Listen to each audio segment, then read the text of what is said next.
Brian's talk today is a world of synchronicity. It looks into those funny coincidences that happen to us all and that possibly reflect an underlying reality that most of us are unaware of. A reality that acts like connecting principle, linking mind and matter that presents that constant question. Are these coincidences messages from the great old manifest? So, welcome Brian. It doesn't need a microphone. Thank you very much indeed, Neil. Can I just check, can you hear at the back? Because I'm hoping to do this talk without the mic, because I might move around a bit and move my arms, so just checking right at the back is clear.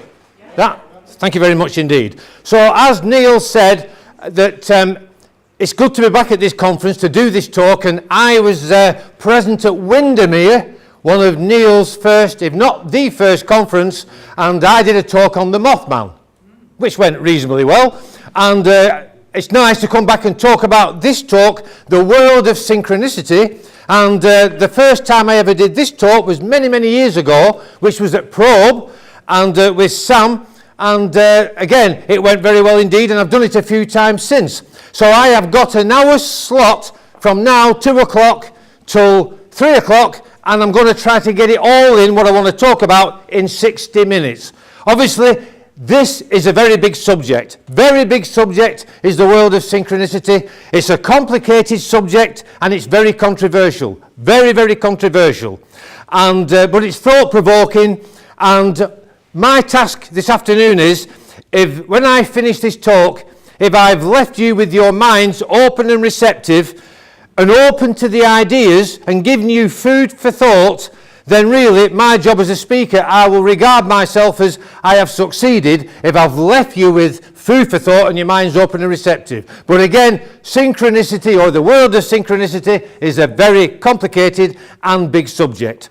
And like most people, I am interested in all the mysterious events, strange events that happen around the world all the time. I am interested in them all. I love reading about them, and I love stuff on the paranormal, as Neil's just mentioned. I love all the stuff on the paranormal, but it's reading about it, watching TV programs. I love all the UFOs and aliens, and I love all the strange subjects. And one subject that always fascinated me, really from many years ago, and that was the mystery of the Mary Celeste.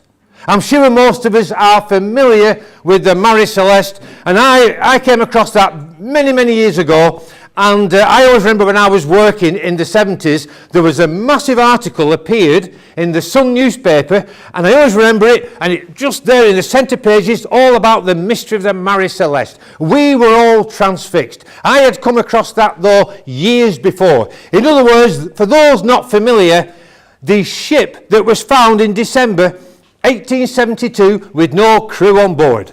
We have been speculating about that for the last 146 years.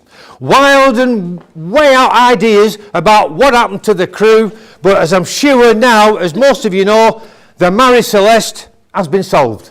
There is a solution to the Mary Celeste, a solution, but we'll talk about that another time. Another time. But you're all familiar with the fact that it's been solved, aren't you? No? Well, maybe that's another talk, Neil. Maybe that's another talk. The mystery of the Mary Celeste has now been solved. But anyhow, we're not going to get into that one, but that was a mystery, and we've been speculating for that for years. And also I am interested in all the odd events that happen all around the world, all the time, and they're still happening. And I'm just going to give you some examples. I'm just going to read you these few examples, and all these cases are true. Right, these are just a few of many.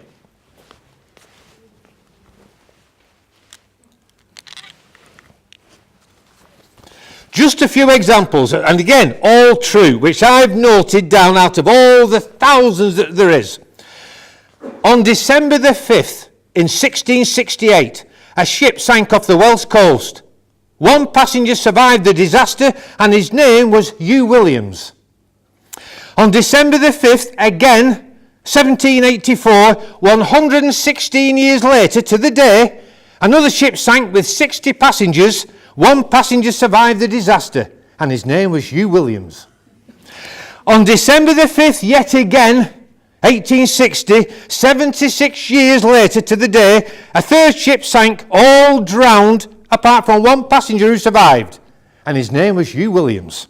In other words, 3 disasters over 200 years, and the only survivor of each one was a man with the same name.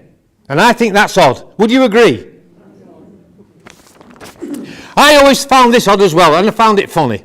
In 1678, there was a conspiracy to kill Charles II. And this was on the television only the other week, another programme about it. The Titus Oates plot implicated Catholics. A magistrate was murdered and his body was found on Greenberry Hill. 3 innocent men were hanged for the murder.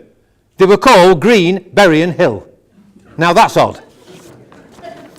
In 1837, Edgar Allan Poe wrote a novel called The Narrative of Arthur Gordon Pym of Nantucket. It tells the story of 3 desperate shipwrecked sailors who eat the cabin boy in order to survive. The poor lad was called Richard Parker. 47 years later, in 1884, in real life, Captain Dudley of the sailing ship the Mignonette was tried and convicted of murder. His ship had sunk, Captain Dudley and his 3 companions had drifted in the lifeboat for 16 days. And in order to survive, they killed and ate the cabin boy, who was called Richard Parker. As a matter of interest, Captain Dudley and other members of the crew who ate poor old Richard Parker were sentenced to death and put in prison, but were let out of prison after 6 months. Some of the others died paupers, but Captain Dudley, after starting a new life, died of bubonic plague. His family thought it was God's judgment because of his cannibalism. It always makes me think that, have you ever thought a cannibal is the sort of person who will go in a restaurant and order a waiter? Anyway, we'll not bother with that. In 1898, Morgan Robertson, and we were talking about this just before, Kevin. In 1898, Morgan Robertson wrote a science fiction adventure novel called Futility. It told the story of a gigantic ship, the largest in the world, supposedly unsinkable. It collided with an iceberg in the North Atlantic and sank. He named his ship Titan, and this is just a novel. 14 years later, in 1912, we had the real disaster of the Titanic. During the First World War, a United States soldier was on board a troop ship torpedoed off the French coast. He survived, but lost all his possessions, but he survived the war. Back in America, years later, he was walking on the beach near Brooklyn when he found an army-issue shaving brush on the beach. As he picked it up, on the back was the owner's name, and it was his own. Imagine after all those years walking along the beach and the shaving brush washes up and you pick it up and it's your own from all those years ago. What's the chances of that? In February 1957, an old man aged 90 was killed while walking over the Big Lagoon Bridge in California. 2 years later, his son was killed on the same bridge when a truck overturned and fell on him. 6 years later, his great-grandson, aged 14, was killed by a car on the same bridge. That's odd. I always like this one. This is why I put it in this talk. A Bulgarian widow's husband, Randolph, was killed by lightning. She got married again. The second husband was also killed by lightning. This double tragedy drove poor Martha into a depression, so much so that she went to doctors who cheered her up no end. She fell in love with this doctor, and she married him. And then one night he went out in back garden. You know what's coming. I don't even need to read it out, do I? And he was struck by lightning and killed. So poor Martha, 3 husbands, all killed by lightning. In 2000, not so long ago, in 2000, widower Stuart Spencer completed a 1,000-piece jigsaw puzzle. A present from his daughter. He looked at it when it was finished and it showed a picture of a paddle steamer on the Norfolk Broads. As he looked at this lovely picture, he recognised a figure sat in a wheelchair at the back of the boat. It was his late wife Anne, who had died in 1997, 3 years before.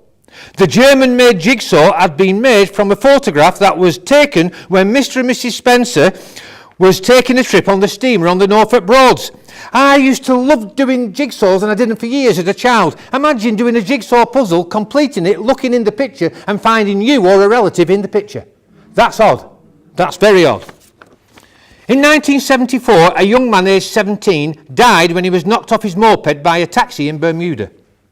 1 year later, his brother was riding the same repaired moped in the same street when he was knocked off and killed by the same taxi with the same driver who was carrying the same passenger when the other lad was killed. That must be 1,000,000,000 to 1. In 1991, Christine Veroni, aged 19, was killed by a train at a level crossing. 4 years later, her father was killed at the same time, at the same crossing, by the same train, driven by the same driver. Last but not least on this little section, in 2001, Laura Buxton of Stoke-on-Trent released a birthday balloon. Up it went. It was found 140 miles away by a girl called Laura Buxton. Both girls were 10. Both girls had fair hair. Both girls had a black dog. Both girls had a pet rabbit. In other words, those few examples that I've just read out to you are just a few examples of what people would call funny coincidences. Strange, inexplicable events that happen all the time, but most of them go missed or not noted, and people just shrug them off. Oh, it's just a coincidence, not really worth discussing. And maybe that is true. But for me, they are significant. And the reason why they are significant is because I have had funny coincidences all my life. Funny coincidences all my life. And it was only about 15 years ago that I started jotting them down in a book, and it gave me the idea for this talk, because they're happening to me all the time. I'm just going to give you a few of my examples before we get really into this talk. A few examples, and I'm sure that when you hear what I'm going to mention now, I'll be surprised if you don't start nodding your head and going, oh yeah, that happens to me too. Taking the simple ones first. It's like when you've not seen anybody in years, then you see them twice in a week. The times that's happened to me. I had an old friend from school, never saw him in 40 years, then I saw him twice in a week. Somebody I hadn't seen for 20 years, I saw him twice in a week. How does that work? How does that work? You never see anybody for years, then suddenly you see him twice in a week. I've had that happen to me at least half a dozen times. It's like somebody you've never thought about for ages, and then suddenly they pop up into your mind. After all those years, they suddenly pop up into your mind. And then you either see them in the street, they ring you up, knock on the door, or whatever it is. This is just a bitter one. When I was at work a few years ago, I remember this woman coming into work, Janet, she was called. She was all exasperated. I said, what's up, Janet? She says, oh, me and my husband got up this morning. We had a shower. Somehow the shower's faulty. It's leaking. We can't sort it out. We can't get a plumber. She said, I've dashed out to work. My husband's somehow got to go and sort it. Oh, it's a right mess. Water everywhere. And she dashed off. And I remember thinking, oh, how horrible. Poor old Janet. Nothing worse than leaks in the house and water all over the place. When I got home that night, I had water all in my house. My toilet was leaking. Funny events like that. I'll tell you this one now. This is an easy one. My son Stephen was in the Royal Marines. And he was on leave, and he was due to go to Afghanistan. But he was on leave. And we were knocking about that week, he was on leave, and then he suddenly got a telegram that he had to report to 452 Commando Camp up in Arbroath in Scotland, ready for going and flying out to Afghanistan. So this is during the week. So me and his mother had to then take him up to Arbroath to the camp. So we jumped in the car on the Sunday morning, up the M6, across to Scotland, and we eventually arrived in Arbroath. At the commando camp, so me and his mum got out, we said our tearful goodbyes, said, Steve, look after yourself in Afghanistan, we'll see you in about 4 months. So off he trotted. We jumped in the car then, we drove back into Arbroath, we found a bit of a restaurant, we had our tea, we talked about the fact that our son was now going to Afghanistan, and we were a bit obviously worried about it. And then after about an hour and a half, we jumped in the car and headed back through Scotland to come back home. Anyhow, as we just took our time through Scotland, we got to Gretna Green Services. And his mother said, let's stop here before we go down the M6 and have a cup of coffee. Yeah, fine. So we pulled up, got 2 coffees, sat outside. It was a nice night. And his mum suddenly said, I wonder where our Steve is. Because he's coming down from Arbroath on the Marine bus to travel into England to fly out to Afghanistan. Why we had to traipse him all the way to Arbroath, only for him to jump on a marine bus to come all the way down again to England, heaven knows. I never did get an answer to that. Anyhow, so we sat outside and she says, I wonder where our Stephen is. I'll ring him up on the mobile. So she got the mobile and said, hiya Steve, it's your mum. Just wondering where you are. And I heard the voice come through the phone. It's all right, mum, I'm having a coffee in Gretna Green Services. And then suddenly he walked round the corner with his coffee. Now, what's the chances of that? In other words, we could have stopped at any motorway cafe.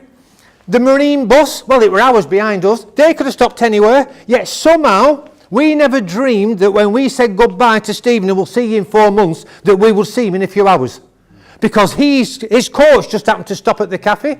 We stopped at the cafe, so we had a bit of a chat and a bit of a laugh about it. Then he jumped on the marine bus and off he went. But we never thought that. Now, what's the chances of that? And I believe Stephen told me years later that a lot of the lads who were there jumped on the bus, never came back. Luckily, our son did. He came back. I'll tell you another one. Not too long ago, when I was working, I had an old Ford Fiesta car. And one night, the battery was flat. And like I've done many times, I thought I'll charge the battery up. Lifted up the bonnet, got my battery charger out. Could I find the spanner to fit the terminals, to unlock the nuts, to put the battery charger on? Couldn't find it anywhere. It had always been in the same spot, and I'd done this job a dozen times. Spanners all over, not the one I wanted. I looked everywhere for the spanner, couldn't find the spanner. I thought, well, no matter, I can walk to work. It only takes me half an hour to walk to work. So I thought, what I'll do is, I'll get a spanner on the way home from work, a new spanner from Alford's, because I used to work at Alston on Strand Road. Are you all familiar with Strand Road in Preston? GC Preston, yeah? So I thought I can walk to work, so I put the bonnet down, walk to work, sort it out tomorrow. So the next morning, where I live in Ingle, I set off down Woodplumpton Road, down to Lane Ends, down Tulketh Brow. Are you all familiar with this? Yeah. Down Tulketh Brow, cut through to where the Wheatsheaf pub is, and then facing the Strand. And GC on the right, Alston in other words, worked there for 30 odd years. And what I do is, and I've walked it for donkey's years, I walk down the Strand on the left, where BAC used to be, where now it's like flats, Lidl and Harley Davidson motorbikes. I walk down the Strand on the left, and just near the motorbike shop there's a level crossing. I cross over there, go through the blue gate and clock on. I did that donkey's years. Anyhow, this particular morning I'm walking down the Strand and I noticed police cars and flashing lights halfway down. In other words, there's some sort of commotion going on and a blockage in the road. I thought, well, I can't walk down there. So what I'll do is, I'll start walking down the Strand. When the traffic's clear, I'll cross over a lot further up here and not down there. So as I entered the Strand Road, suddenly traffic stopped. There was no traffic. So I walked across the road to go through the other gate. And as I'm walking across the road, I noticed something gleaming in the middle of the road. As I walked into the middle of the road, no traffic, a brand new spanner was lying there in the middle of the road. I picked it up and I knew it would be a perfect fit. And when I got home, it was. Now, 999 times out of 1,000, I'd have gone straight down the Strand to the level crossing, walked over and clocked on. At this particular moment, couldn't walk down, and there was a brand new... How did the brand new spanner get in the middle of the road?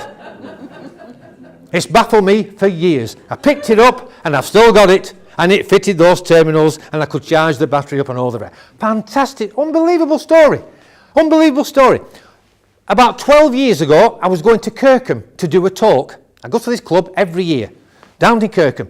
Go down Blackpool Road, turn right for Kirkham. As I'm driving down what is Dowbridge, are you familiar with Kirkham? Yeah. Dowbridge. As soon as I'm driving down there, I thought of my old friend from work, Stan. We called him Stan the Kirkham man. He lived in Dowbridge, and I suddenly thought, what happened to Stan? Retired years ago, never seen him since. Good old Stan. I wonder what's happened to him. Lovely fella. So I drove down into Kirkham, right down through town centre, turned right at Morrison's, up the hill, parked up, went in the club, did the talk, came out, drove back out at lunchtime, packed in town now, in lunch, jumped in the car, drove down, entered the main street, turned left into town centre, just about to drive straight through Kirkham, when suddenly the lights went on red.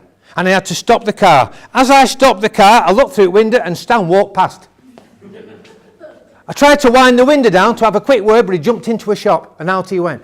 Now, what's the chance of that? If the lights had been on green, I would have gone straight through.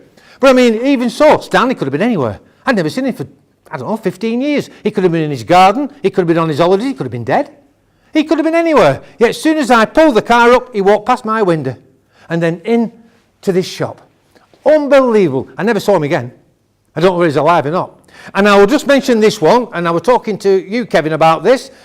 Many years ago, about 15 years ago, I decided to do talks about the old musical and variety comedians, and I'm still doing them. Round the clubs, the comedy talks, and what I do is I draw the comedians, I put them on a big board, and then the audience guess who the comedians are, then I do a piece on each one. I've been doing it ever since. The old comedians. And I suddenly got the idea of doing a talk about a comedian called Ted Lune. Has anybody ever heard of Ted Lune? Well done. Not many. Yet he was a famous Bolton comedian, was Ted Lune. He was a tall fella. You've heard of him? Yeah. The great Ted Lune. He was from Bolton, big, tall, thin fella, always had a big overcoat on and always wore a flat cap. And he used to come on the stage and his opening line was, I've just received a letter from me mum. Does it ring any bells? Yeah. Ring any bells? In other words, the daft letters from the mother's routine, which is now done by all comedians. But Ted Lune from Bolton was the pioneer. And I thought, I'll do Ted Lune and put him in the talk because my mum and dad loved Ted Lune. So I did the drawing of Ted Lune, put him in the talk, started to research his life, found all sorts of information out, where he worked, where he went to school, how he started his comedy, nothing about this famous letter from his mother. So then I started asking people, do you remember Ted Lune? Oh yeah, remember him. Do you remember the letters? Yeah. What was in them? Can't remember. So to cut a long story short, 12 months I looked round trying to find the letter from his mother. Couldn't find it. I thought, well, I'll give it up as a bad job. I've still done the drawing if it ever turns up. 4 years later, I went down to the Isle of Wight for 4 days. I was staying in Sandown. Nice place, Sandown. And while I was in the bar one night in the hotel, this bloke came up and said, have you ever been to Shanklin? I said, no, I've not. He said, it's 2 miles down the road. He said, there's a good pub there called the Crab Inn. Good beer and they have a group on.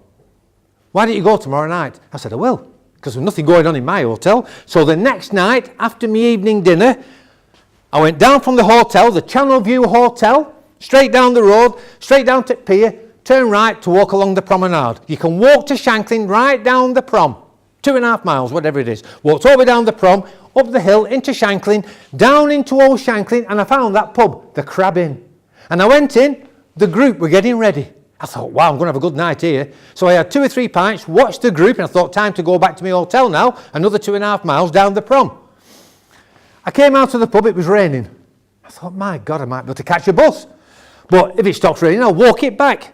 So I've had a nice long walk. So anyhow, as I was walking through out of the pub into Shanklin, town centre, the rain came harder. So I thought, my God, I'm going to have to shelter. So I'm walking through the shops and I saw a shop with a nice big canopy on, so I jumped under to get the shelter and stood in the doorway thinking, well, when it stops, I'll walk back. So I looked round where I was stood and I was stood in the canopy in the shelter of a gift shop.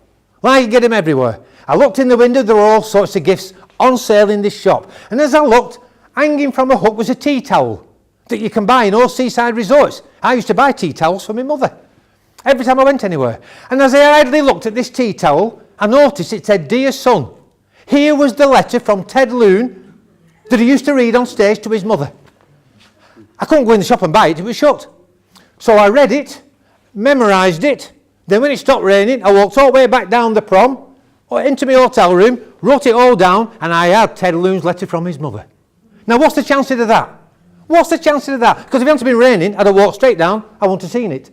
But it was raining, I had to shelter, jumped in that shop doorway, and there was Ted Lune's letter from his mum. 4 years after, I've been trying to find it. So then I started doing Ted Lune in the talks, reading out the letter, and then a year or two after that, a bloke said to me at a club in Preston, did you know that Ted Lune had a second letter? I'm sure you know what's coming here. You know what's coming here? I said, no, I didn't. He said, yeah, he started reading a letter out around about 1961, because the first letter was from about 1960.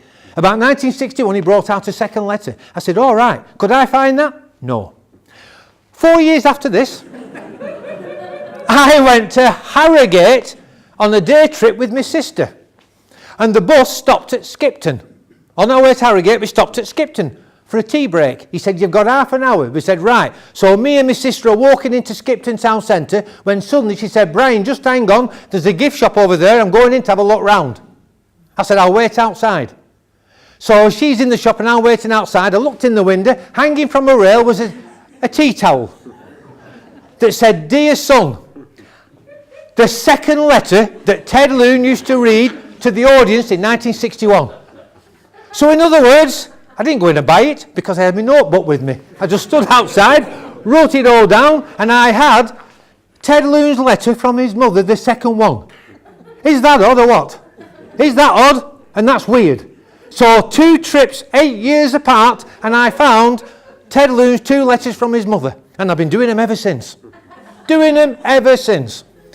So in other words, what's going on when you talk about these silly coincidences? What's going on? It was only when I read an article written by Carl Jung, I'm sure we've all heard of Carl Jung, on synchronicity, that I started to take a bit more notice. Because in that article were some very, very interesting points. Very interesting points. Carl Jung was a Swiss psychologist, he was a thinker, and he was a colleague of Freud. And Carl Jung, as well as being a psychologist, was interested in many, many subjects. And he also said, which I noted down at the time, he also said, we human beings, modern human beings, rely too much on science, technology, logic and textbooks. We're reading textbooks too much. He said we modern humans will do a lot better and learn more if we ditch the textbooks, travel the world, looking at things, experiencing things as they really are, good and bad. As he said once, if you want to learn about the jungle, it's no good sailing up and down the shoreline in a little boat and looking at it from afar through binoculars. He said what you've got to do is you've got to sail the boat up to the beach, get out, go into the jungle and have a look round, no matter how dangerous, strange and frightening it may be. And he also said that modern humans would also benefit by integrating spirituality with an appreciation of the unconscious realm. And Carl Jung spent a lifetime studying the unconscious realm. But the important bit about Carl Jung was, as a psychologist, he also introduced 2 new concepts to the world of psychology. 1, the collective unconscious, and 2, his theory of synchronicity. And talking about the collective unconscious, we're all familiar with the personal unconscious, our personal unconscious, but he said a part of the unconscious mind, far deeper and underlying the personal unconscious, is the collective unconscious, shared by all humanity and life forms. What we have all inherited from our ancestors. In other words, our psychic inheritance. The knowledge we are all born with, but not directly conscious of, but we only know it indirectly by studying its influences on our behaviour, experience and emotions. And he also said, slap bang in the middle of the collective unconscious, the archetypes. The archetypes, the unlearned tendencies to learn things as a species, to learn things. What we've inherited, the psychic inheritance, the inherited potentials that exist in us when we are born. And Carl Jung said there is an unlimited amount of archetypes in a human being, unlimited numbers of archetypes in our psyche. And I suppose he once said, I suppose the important one being the ultimate unit of personality, the self, and for many people the realization of the self is a lifetime's goal. And you can delve deeper into the collective unconscious, the archetypes, but I don't want to go any deeper into that because it's very complicated. But then again, he talked about synchronicity. And this is what we are trying to grasp this afternoon. Synchronicity, and that's what we're here to talk about. He got the idea about all this when early on in his career, and this is how he came to do his theory, early on in his career, he noticed some funny goings on and funny weird happenings when he was treating his patients in a clinic. And he always used to tell the story that once, years ago, when he was treating a woman patient who was having a recurring nightmare about scarab beetles, the famous black beetle, the scarab beetles. And she was describing this dream to Carl Jung one day about this nightmare of this scarab beetle, when suddenly at the precise moment she was describing it, a scarab-type beetle flew through the open window and landed on Carl Jung's desk. Now, unlike his colleagues who just shrugged it off, oh, this is a funny coincidence. It's a funny coincidence, not worth talking about. Not for Carl Jung. He thought it was significant. The fact that as this woman is describing a scarab dream, right at that precise moment, a scarab-type beetle flew through the open window and landed on his desk. He thought that was significant. So his investigations led him to his theory of synchronicity, his theory of synchronicity. Now, an actual case history might make it a bit clearer. He also mentions in his younger days he was treating a bloke, we'll call him Mr. X, for an emotional disorder. Apart from that, he seemed okay.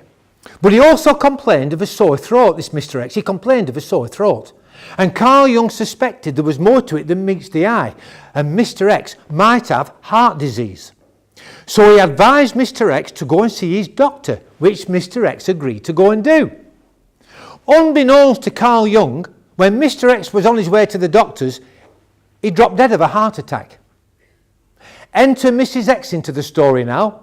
Unbeknownst to her that her husband had dropped dead on the way to the doctor's, she'd rang Carl Jung and asked him, is there something the matter with my husband? Now just pause here a minute, as Carl Jung did. She might know of her husband's emotional disorder and sore throat, but she would never have suspected heart disease like Carl Jung did. And Carl Jung would never have suspected or known when he thought about heart disease that his fears were well founded and Mr. X had gone and died of a heart attack. So he reassured Mrs. X the best he could that, yeah, your husband seems okay. And then he asked the $64,000 question, why have you rung me up asking about your husband and how he is? And Mrs. X's answer was quite odd. She said, well, a flock of birds has just arrived at my husband's bedroom window.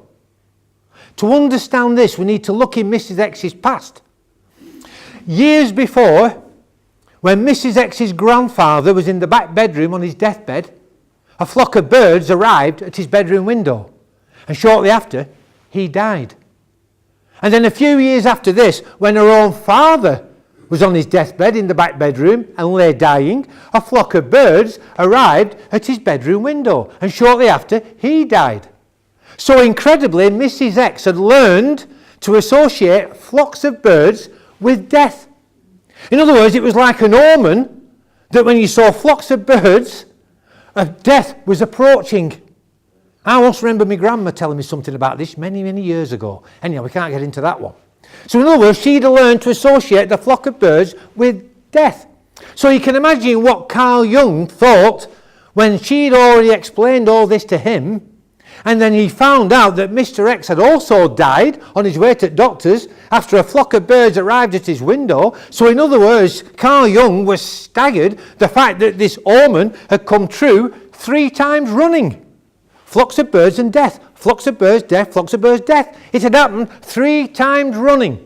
So he wanted to know how this was happening, So he started from 2 premises.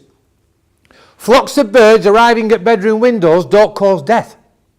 Otherwise, half the human race would have been wiped out years ago. Human death doesn't attract birds. Otherwise, hospitals would have a major problem. So in other words, no cause and effect between flocks of birds and death.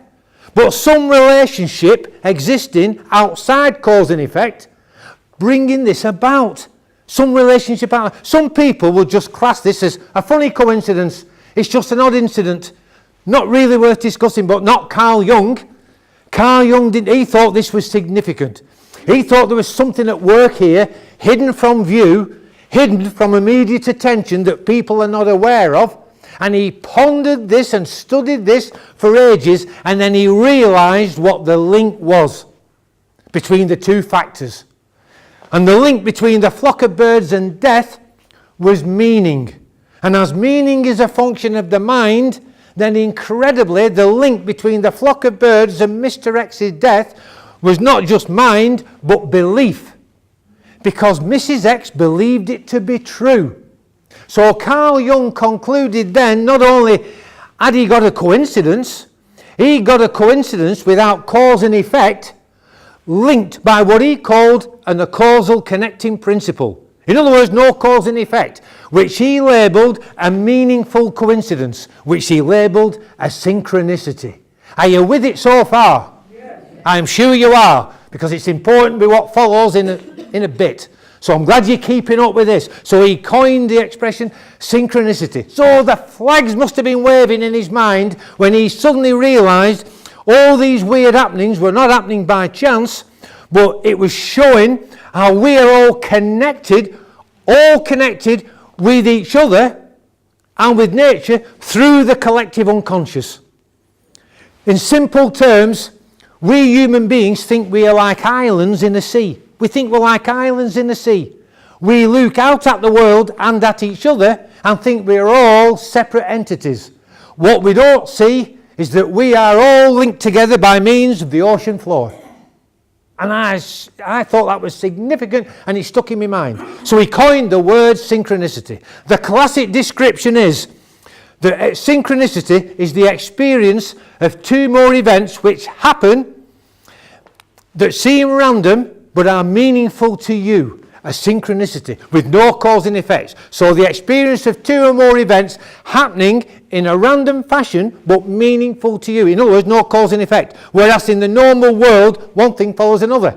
Cause, effect, cause, effect.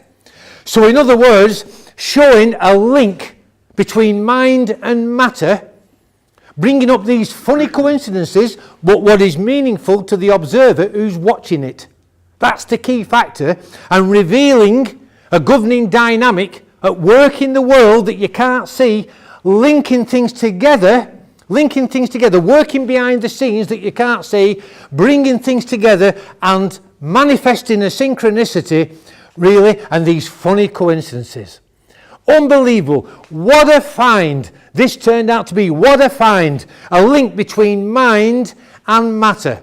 And for those tuning into this, we'll see an immediate link here with how magic works. How magic works. So in other words, a link between mind and matter. And the important factor here is that synchronicity moves in the direction of your belief. The direction of your belief.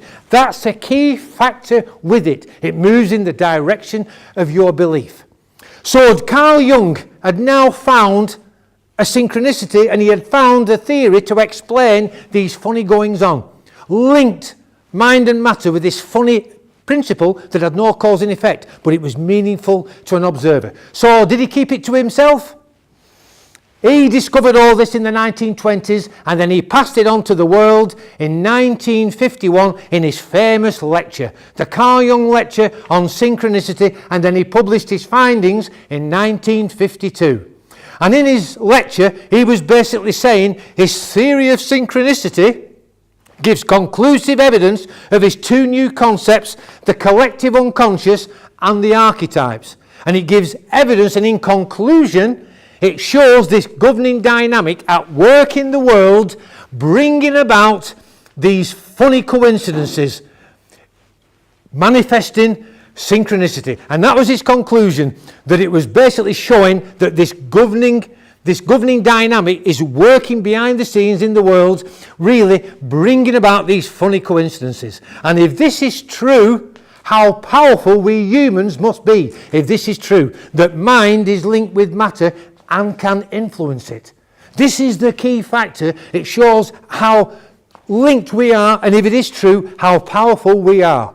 How powerful we are. And we have to also not forget, mind has to be in this equation, because if mind is not present, then all what we've been talking about is just random chance events. No rhyme or reason to it, just random chance events. So mind has got to be linked with it. And this, for me, is the mind blower. If mind is linked with matter and can influence it, as proved by all these funny coincidences, and can influence it, then synchronicity, believe it or you don't believe it, means fairy tale conclusion. Wishing and believing will make it so. Wishing and believe it will make it happen. as in these funny coincidences that's meaningful to an observer. So if true, yes, human beings are powerful. If all this is true, mind is linked with matter. And for me, it makes far more sense than just random chance events happening randomly with no explanation. The fact it was meant to be, to me, means far more and makes far more sense. Because with synchronicity, we get a peek of how we are all connected with each other all the time. We get a peek of how this universe works and that we are linked in this tapestry of existence. I'm just going to give you another example of Carl Jung, one that Carl Jung always used to write about. And he used to mention another example of synchronicity about a French writer, Émile Durkheim. Has anybody ever heard of him? Émile Durkheim, famous writer, who in 1805 was dining with a friend of his, a Mr. de Fontibes. And Mr. de Fontibes offered Mr. Durkheim some plum pudding. And after that, he got a liking for it. 10 years later, in 1815, Mr. Durkheim was dining in a restaurant and he noticed plum pudding on the menu. Oh, he thought, I'm having some of that. So then he asked the waiter, can I please have some plum pudding? And the waiter said, sorry, the last portion's just gone to another customer just round the corner. And that turned out to be Mr. de Fontibes, Mr. Durkheim's old mate who offered him the first time. Many, many years later, Émile Durkheim again was dining with a friend, and the friend looked on the menu and said, oh, there's some plum pudding here. And Mr. Durkheim was laughing, and he told his friend about the other two examples and said, all we need to complete this scenario is Mr. de Fontibes himself. And at that precise moment, Mr. de Fontibes walked through the restaurant door. And it's examples like this that have made synchronicity very, very popular. Because synchronicity is in books and in films. Far too numerous to mention, but I'm going to mention one or two. Synchronicity is mentioned in Alice Through the Looking Glass, famous book by Lewis Carroll. When they were making The Wizard of Oz in 1939, have you all seen that film? Must have over the years, with Judy Garland, 1939, The Wizard of Oz. When they were making that film, a coat, like an overcoat, bought for the costume of Professor Marvel, who's in the film. That coat turned out to be the coat that Frank Baum owned, who was the author of the children's book from which the film was made. Has anybody seen the film The Eagle Has Landed? It's on all the time. It was on last week. Michael Caine, Robert Duvall, Donald Sutherland, Jenny Agutter, set in the Second World War. Synchronicity is in that film. And I watched it again last week. In that film, set in the Second World War, Adolf Hitler has got this plan to kidnap Winston Churchill. All the top generals think, oh, stupid plan, could never come off. They all ignore it. But in the background is Hitler's plan to kidnap Winston Churchill. Robert Duvall, who's playing the German officer, one morning is in his office going through his mail when his secretary walks in and hands him a note and then walks out. Robert Duvall reads the note and it says, Winston Churchill is going to be staying at a deserted farmhouse on the Norfolk coast. So in other words, that note normally would mean nothing. But Robert Duvall realises that's significant now because Hitler's got this plan to kidnap Churchill. He's just received a random note saying Churchill's going to be staying in Norfolk in a deserted house, making the plan feasible. So in other words, events falling into place just at the right time. And it's always in that film. It's in that film right at the beginning. I watch it just because of that. Another film that's always on, Pulp Fiction. On all the time. John Travolta, Samuel L. Jackson.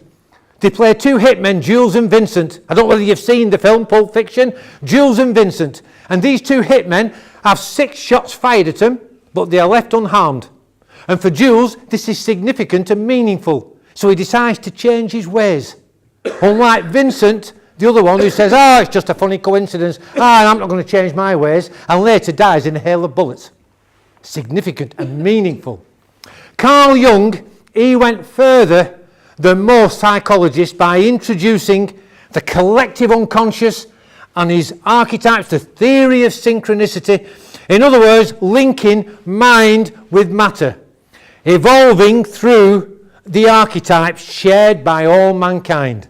So in other words, when the archetypes are activated by certain events in one's life, other related events tend to draw near.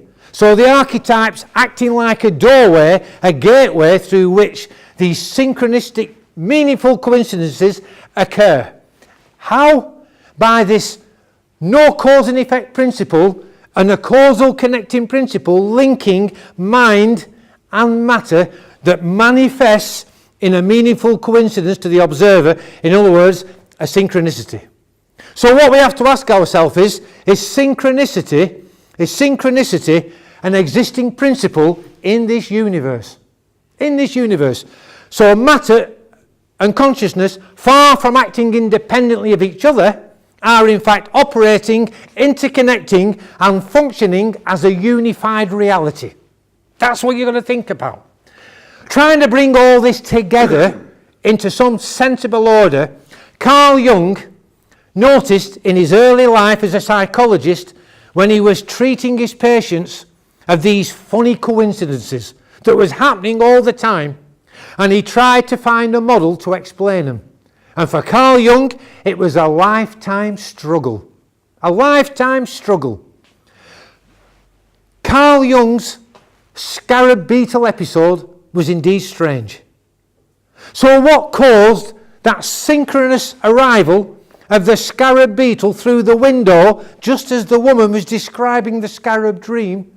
What caused that beetle to come through just at the precise moment he was listening to that dream from that woman?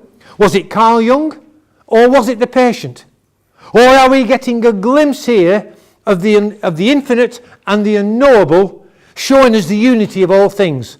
Or are they happening by chance? These are the questions. Or do we manifest synchronicity by our state of mind, giving rise to events that seem random but is meaningful to us? In other words, synchronicity is an example of the ability of the human mind to create meaning and significance when really there isn't any. In other words, the coincidences are predictable, but we're the ones that give them meaning. But when we think of the events that I mentioned before in those notes, that was just a few of the events happening around the world all the time. And they're still happening, and they will continue to do so throughout the future. Funny coincidences happening all the time around the world, and I still have them all around the world. But whatever these funny coincidences mean, the appeal of synchronicity to most people when they get to grips with it, the appeal of synchronicity is the fact it's like magic happening to them. It's giving them a sense of hope, a sense that there is something bigger out there helping things along. The universe swinging into action to answer an inner need. So with synchronicity, expect the unexpected, and synchronous events will emerge. So in other words, be alert, be aware, and be open and receptive to them. And as a medium once told me, notice what you notice. All you have to do is believe. And belief is the key to the whole subject. The belief is the key to the whole subject. We've all heard it said that to achieve anything in life is to discard the belief that it's impossible. And going back to our school days when we used to do religious studies and studied the Bible, Jesus told those to whom he performed miracles, all it took was belief. Jesus told his followers they could perform miracles, all it took was belief. So belief is important.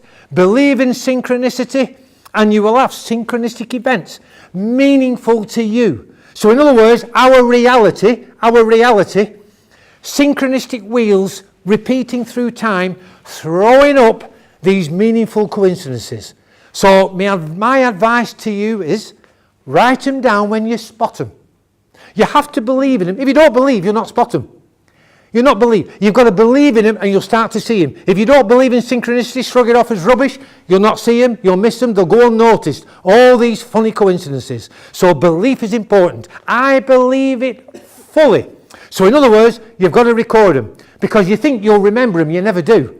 I've got a book full of them, all the ones that's happened to me. I had one happen to me last week. I thought, that's a good one, but I had no pen and paper with me. I couldn't write it down. So I thought, well, I'll write it down when I get home. When I got home, I'd forgotten. Because millions of thoughts come in and shove it away. And I'm known by long experience, when people say, I don't need to write them down, I remember them. You never do. For some reason, they just vanish. So the only way is to keep a pen and paper with you at all times. Then when you see one, a synchronicity, a meaningful coincidence, all you have to do is jot the 2 events down, write it up later.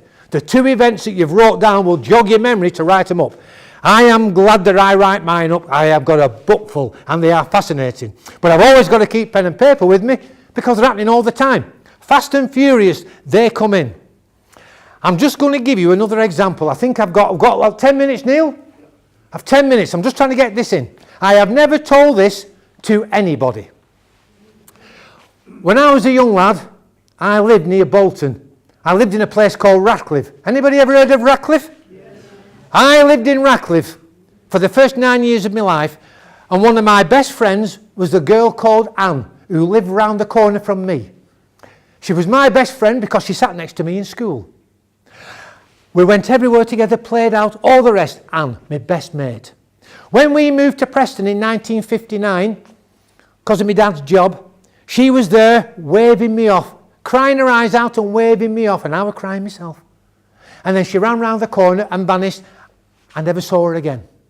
Over the years, I went back to Ratcliffe every now and again and used to think, I wonder what happened to Anne. Lovely girl, my best friend. 48 years later, in 2007, my sister said to me, Brian, let's go to Ratcliffe for a day out. She weren't born in Ratcliffe like I was, but she somehow had an affinity with it. So I said, yeah, we'll go. So I drove into Ratcliffe, and I went and parked into the street where I was born, because my house is now a car park. One side of the street is still there, but our houses is now a car park. So I parked the car in what was our front room. And I'll tell you something now, that gives you a funny feeling. So I parked in what was our front room. And then I walked into Ratcliffe with my sister, and I went over the bridge where the canal is, and I stood right in front of this old house. And she said, Brian, why have we stopped here? I said, because in that house lived my little friend Anne, who used to sit next to me in primary school. She said, have you seen her since? I said, no. But I said, I've always felt that someday I will see her again. She said, you never will, it's 48 years ago. I said, I know, but I've got that feeling. So we walked past the house, went back to the car. She said, where should we go for lunch? I said, we'll go to the top of Ainsworth Road. There's a pub there that my dad used to take me and my brother in when we were kids. He put us on the swings and gave us a bottle of lemonade and some crisps. And he went in another pint. So we went in that pub that's still there, but it's now a carvery. So we had our dinner and a drink, and she said, Dad used to take you to the cemetery to see a cricketer's grave, didn't he? You and Dennis, my brother. I said, yeah. She said, let's go and see if we can find that grave. I said, right. So we had our dinner, walked down into Ratcliffe, into the cemetery. Couldn't find this grave anywhere because now it was 10 times bigger than it was when I was a lad. And I always remember my dad taking me to this grave, brand new marble grave with green chippings, lovely grave, and a cricket bat and a ball on the grave to mark that he was a cricketer. My dad always took me and my brother. So we're in the cemetery, no chance of finding this grave. It's 48 years later. We're walking around, couldn't find it anywhere. Didn't even know what it looked like now. So I said, Joyce, we're never going to find it. We'll never find it. We'll have to give it up. There were nobody about to ask. We were just about to leave, and I saw a little old fella come from behind this tree with a watering can and walked up this path. I said to my sister, I'll go and ask him. So I walked up to this fella, I said, excuse me. He said, yeah. I said, do you live in Ratcliffe? He said, I've lived here all my life. And he's older than me. He said, I've lived here all my life. He said, why? I said, well, actually, I'm trying to find the cricketer's grave. He said, there's no cricketer's grave in this cemetery. Oh, I said, yeah, there is. Yeah, there is. Because I used to live in Ratcliffe and my dad used to take me and my brother to look at it. Oh, he said, no. He said, I've been here many, many years. I can assure you there's no cricketer's grave. You are mistaken. I said, well, okay, fine, but I know there is. He said, I'm sorry, there isn't. I've been coming here for donkey's years, longer than me. I said, okay, fine. So I went back to my sister. I said, he's no idea. He says, there is none. She says, well, there is though, isn't there? I said, yeah, there is, because I have seen it. She says, I'll ring my mother up, see if she remembers. I said, she'll not remember. All these years ago, and the fact she weren't so good at the time. So she gets on mobile, rings our mother up, and she's having a chat with her, and then she comes off the phone, she says, my mother knows exactly where it is. It's 20 yards up from the main gate on the left. Oh, I said, right. So we made our way back to the main gate. We marked off 20 yards up on the left. And there it was. All decrepit now and broken down, but unmistakably the grave, because there was the bat and ball that we used to look at 40 odd years ago. You wouldn't recognise it, all grain over, all unkempt and not looked after, but there was the bat and ball. I said, it's here. Well done, mother. I could see it bloke with his little watering can. I said, excuse me, it's here. He says, what? I said, the grave. So he come walking down. He said, my God, he said, I never knew. He said, you were right. There's the grave with bat and ball. Still there. The only thing that's left, everything else is rubbish. Gone. He said, I would never have believed it. He said, why have you come to Ratcliffe? Not just to see that. I said, no. I said, I'm just on a day out. I said, because I was born in Ratcliffe. He said, where did you used to live? I said, I used to live in Cooperative Street. He said, I had the newsagent's shop just across the road. I said, yeah, no, I used to go in that shop. I said, were you there? He said, yeah, I owned it. I said, well, unbelievable. He said, and I'm here today, he said, because in 1960, we'd gone in 1959. In 1960, we had a fire and our son was killed. I'm here to put flowers and water the plants on his grave. He was only a baby. Oh, I said, I'm really sorry. I'm sorry to hear that. He said, and why else have you come here? I said, no, just have a look round. I said, and funnily enough, I said, I've just been stood in front of a house where my little friend from school used to live. I said, she was called Anne Holt. He said, I know Anne. I said, you what? He said, I know Anne. I see her on a regular basis. I said, really?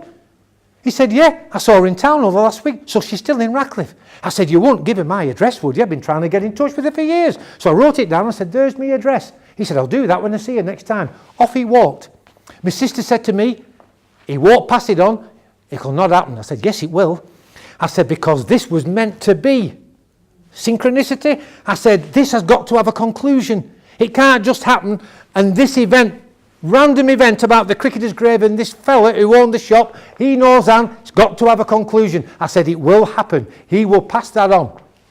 6 months later, I got a phone call from Anne after 48 years.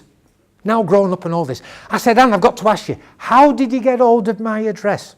She says, I was in Ratcliffe Town Centre. I was just walking through and I got this urge to go into Ethel Austin Clothes Shop. I don't know where it come from, I've never been in my life. I got this urge to go into Ethel Austin Clothes Shop.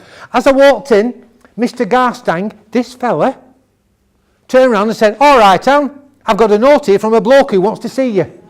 And he pulled out the address, went, there you are. She looked at it and thought, my God, Brian Halliwell from 48 years ago. So that's how she rung me up. Is that odd?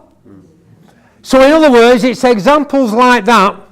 And that happened to me and I've never forgot it, and I've been in touch with Anne ever since, but she's not so good now, by the way. She's in a nursing home in Bury. But after all those years, that was meant to be, and I again got in touch with her after 48 years. So all I'm saying here is, I did this talk at St Anne's. I've only got 2 minutes. I did this talk in St Anne's New Horizon many years ago. We had about 60 odd people in the group. We had a cracking night, and a bloke stood up and said, well, Brian, it's an interesting talk, but you've not convinced me. I said, I'm not trying to convince you. I said, I'm just giving you a theory and expounding a talk. I'm not bothered whether you believe it or you don't believe it. All I'm saying is it works for me. And that's what it is today. I'm not trying to convince anybody here about synchronicity, whether it's true or false. It works for me. I believe it totally, and I have these meaningful coincidences, and it works for me. I used to, and this, like here, when it is in St Anne's New Horizons, it was filmed, and I got a load of DVDs. And all the DVDs that I managed to sell to people who are interested have all since rung me up and said, fantastic, we believe it, and we're having meaningful coincidences. So I've had it shown to me that people are having them like me. So I'm not trying to convince anybody, I am just expounding Carl Jung's famous theory. So in other words, now my time is up. All I'm saying is I will leave you to speculate on what I believe, like Carl Jung did, on this governing dynamic, linking things together, mind and matter, bringing up meaningful coincidences into our life. Thank you very much indeed.